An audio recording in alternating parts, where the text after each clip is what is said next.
So buying back military time is something that is very important when it comes to someone who's moved into civilian service. And so Shawn, thanks for your service. You spent some time in the Navy. So I think it'd be helpful if you were able to share with us the process and the papers required for buying back your military time. Sure. So if you've had prior military service, get with your personnel office, your human resource department, and ask them, let them know that you'd like to buy back your military time. So when you do so, you're going to get, it's a standard form 3108, which is application to make service credit payment. So it's a quick form you fill out with your dates of service, the branch that you served with. You also want to provide copies of your DD-214s, which is proof of your actual federal service. Mm-hmm. That will be filed to your personnel office. They'll file it with the appropriate agency, with the Department of Defense, with the military, that can calculate what your payment's going to be. So within a short time, it was so many years ago when I did it, but shortly after I filed that form, I received the amounts. I had two different tours I did with the United States Navy, so I received an individual amount for, one was for 3 years of service, one was for, around 5 years and 8 months worth of service.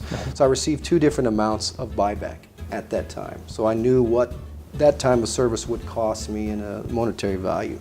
So once I received that, I then prepared a payroll action request, a standard form, or Form AD 343, letting my agency know that I wanted to set up a military deposit worksheet and application for payment. So once I got those amounts entered, I then decided to have a payroll deduction taken out every 2 weeks of my paycheck to pay back that actual time.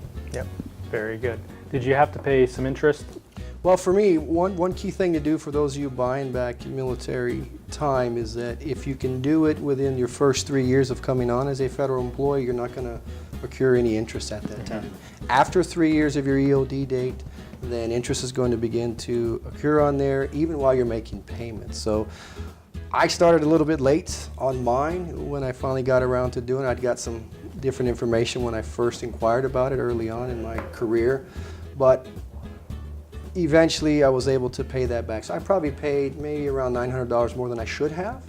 But in the long run, I still had, close to 9% of my final high 3 that was added to my annuity for that buyback time. Yeah. It's really something I encourage folks with military time to consider as soon as possible. I know Shawn's numbers, and I know his situation. The amount that he had to pay back, even including the interest, he was able to recoup that with well inside of a year based on his increased annuity payments in retirement. So his break even was well under 12 months. And that won't be everyone's situation. Everyone's numbers are a little bit different. But the break even is generally very, very short, typically under 36 months. Thanks, Shawn. Yep.